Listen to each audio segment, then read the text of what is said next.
회장님, 시장은 지금 온통 스텔란티스가 삼성 SDI와의 미국 합작사를 철수할 수 있다는 그 소문 하나에만 집착하고 있습니다.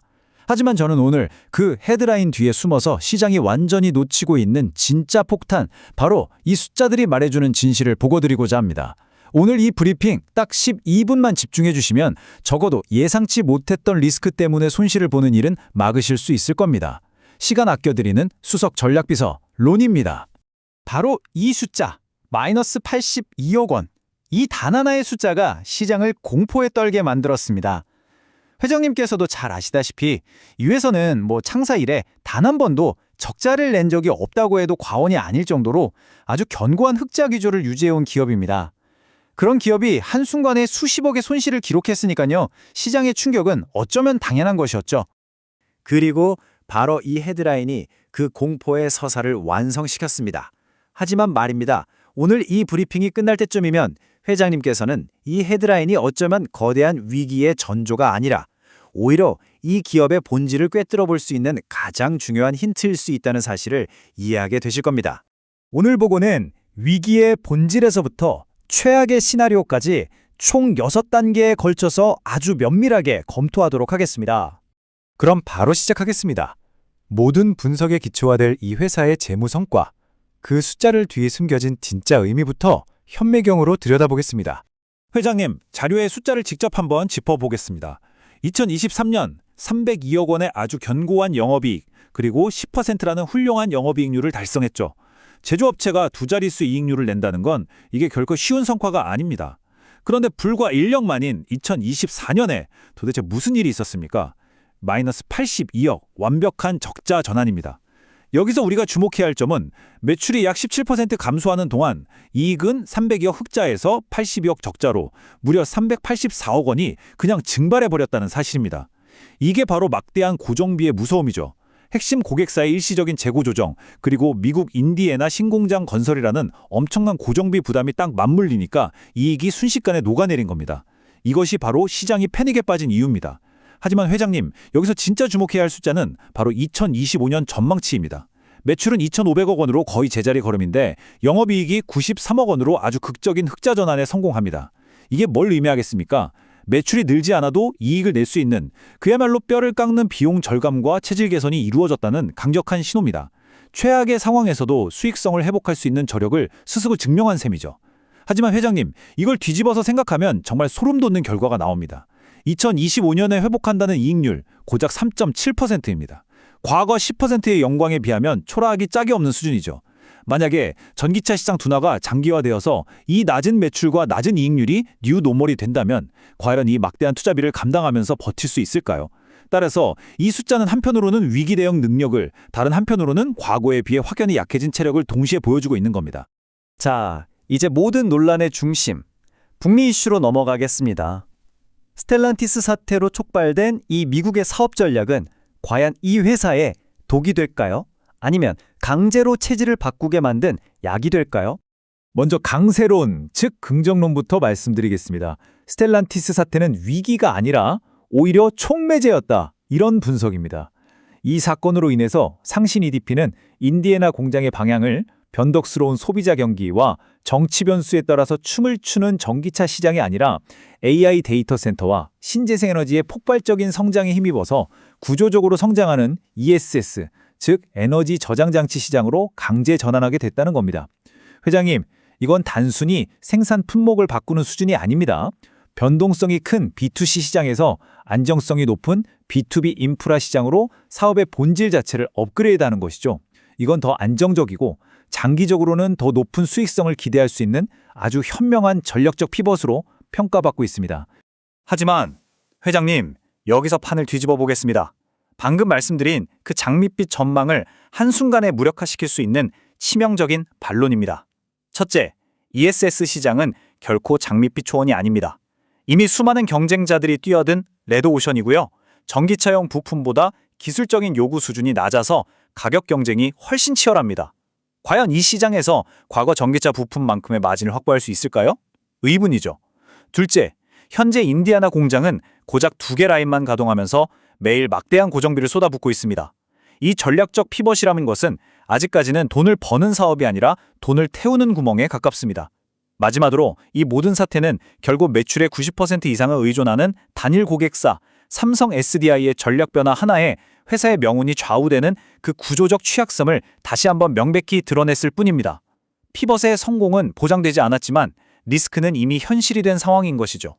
회장님, 내용이 좀 깊어지는데 괜찮으시죠? 지금부터 말씀드릴 이 기술력 부분이 오늘 보고에서 가장 중요한 지점 중 하나입니다. 과연 상신 EDP의 기술력은 누구도 넘볼 수 없는 철옹성일까요? 아니면 시장의 변화 앞에 무너질 수 있는 신기로에 불과할까요? 최근 배터리 설계의 혁신은 바로 이 CTP, 즉 셀-투-팩 기술에 있습니다. 간단히 말해서 비용과 에너지 밀도를 극대화하기 위해서 중간 부품인 모듈을 없애버리고 셀을 팩에 바로 집어넣는 방식입니다. 이렇게 되면 배터리를 감싸는 이 캔은 더 이상 단순한 깡통이 아닙니다. 배터리 팩 전체의 무게와 충격을 견뎌내야 하는 핵심적인 뼈대, 즉 구조재 역할을 해야만 하는 겁니다. 캔의 품질과 정밀도가 그 어느 때보다 주류해진 것이죠. 자, 이 자료가 바로 상신 EDP 기술력의 심장부입니다. 숫자가 많아서 복잡해 보이시겠지만 회장님께서는 딱 하나만 기억하시면 됩니다. 바로 첫 줄의 종횡비입니다. 경쟁사들이 캔의 길이를 너비의 8배 정도로 만들 때 상신 EDP는 무려 12배에서 최대 15배까지 길고 가늘게 뽑아낼 수 있습니다. 이 작은 차이가 왜 중요하냐고요? 바로 이 기술이 있어야만 CTP 기술의 필수적인 롱셀 디자인, 그러니까 길쭉하고 에너지 밀도가 높은 차세대 배터리를 만들 수 있기 때문입니다. 더 얇은 벽, 더 정밀한 공차, 더 빠른 생산 속도는 뭐 덤이고요.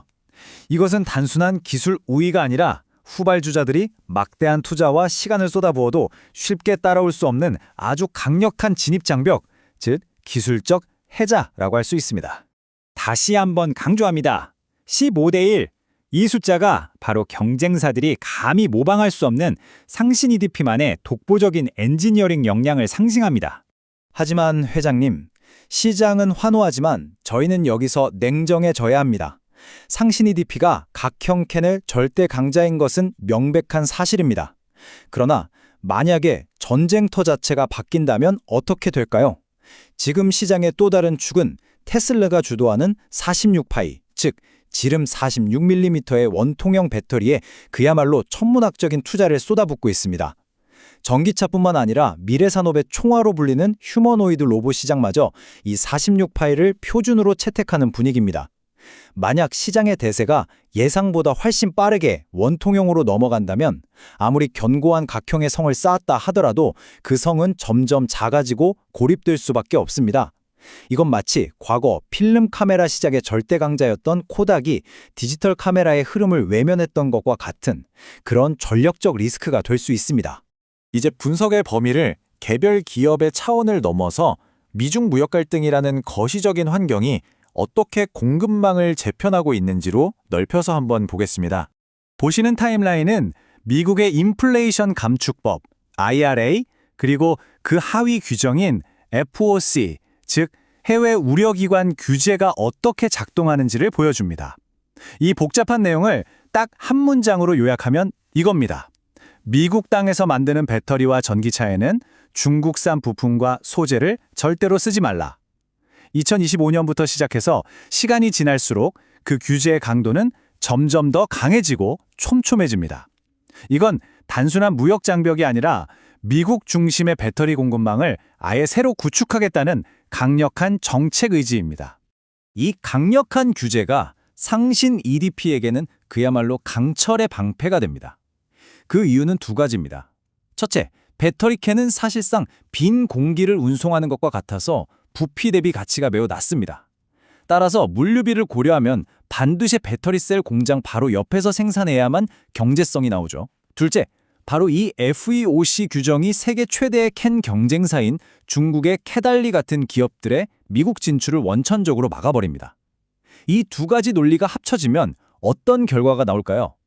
삼성 SDI가 미국에서 배터리를 만들려면 규제를 통과하면서도 품질을 만족시키는 유일한 대안인 상신 EDP의 인디애나 공장을 쓸 수밖에 없는 사실상의 지정학적 독점 구도가 형성되는 것입니다. 하지만 회장님, 이걸 뒤집어서 생각하면 정말 소름 돋는 결과가 나옵니다. 이 지정학이라는 강철 방패가 아무리 튼튼하다고 해도 그 방패는 오직 단 한 명의 장군, 바로 삼성 SDI만을 지켜주고 있을 뿐입니다. 만약에 삼성 SDI의 북미 전략이 조금이라도 삐끗하거나 혹은 삼성 SDI가 원가 절감을 위해서 다른 공급사를 육성하려는 시도를 한다면 이 모든 지정학적 이점은 한순간에 물거품이 될 수 있습니다. 90%라는 극단적인 단일 고객 의존도는 상신 EDP의 가장 강력한 방패이자 동시에 외부 충격에 가장 먼저 부러질 수 있는 치명적인 아킬레스건인 셈입니다. 회장님, 좋은 말만 하는 건 간신입니다. 지금까지의 분석을 바탕으로 지금부터는 오늘 브리핑의 클라이맥스, 바로 우리가 마주할 수 있는 최악의 시나리오를 가정한 스트레스 테스트를 시작하겠습니다. 회장님께서 최악의 상황에 대비하실 수 있도록 만약 우리가 기대했던 긍정적인 시나리오들이 모두 빗나갔을 때 과연 이 기업의 수익성이 어디까지 추락할 수 있는지 냉혹하게 시뮬레이션 해보겠습니다. 자, 약세 시나리오의 가정은 이렇습니다. 첫째, 전기차 시장 회복이 예상보다 훨씬 더딥니다.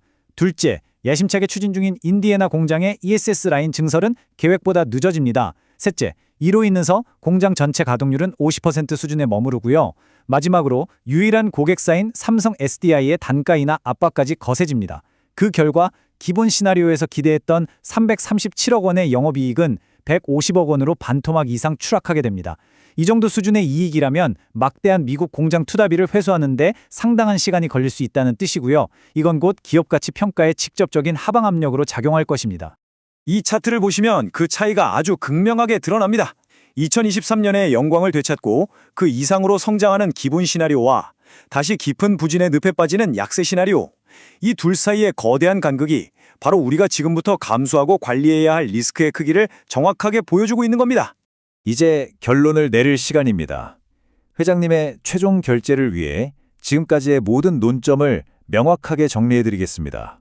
지금까지의 모든 분석을 종합하면 상신 EDP를 둘러싼 두 가지의 전혀 다른 이야기가 존재합니다.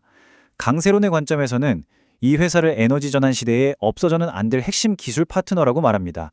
독보적인 기술력과 지정학적 이점이라는 견고한 성을 쌓았다고 평가하죠. 반면 약세론의 관점에서는 단 한 명의 고객에게 명운을 맡긴 고위험 공급업체에 불과하다고 말합니다. 스텔란티스 사태는 그 구조적 위험성을 보여주는 전조증상일 뿐이라고 경고하고요. 그리고 회장님의 최종 판단은 이 질문에 대한 답에 달려있을 것입니다. 상신 EDP는 그저 사이클의 저점을 지나는 평범한 부품사입니까? 아니면 배터리의 패러다임이 바뀌는 새로운 시대의 핵심적인 구조기술 공급자입니까? 오늘 심층 보고는 여기까지입니다.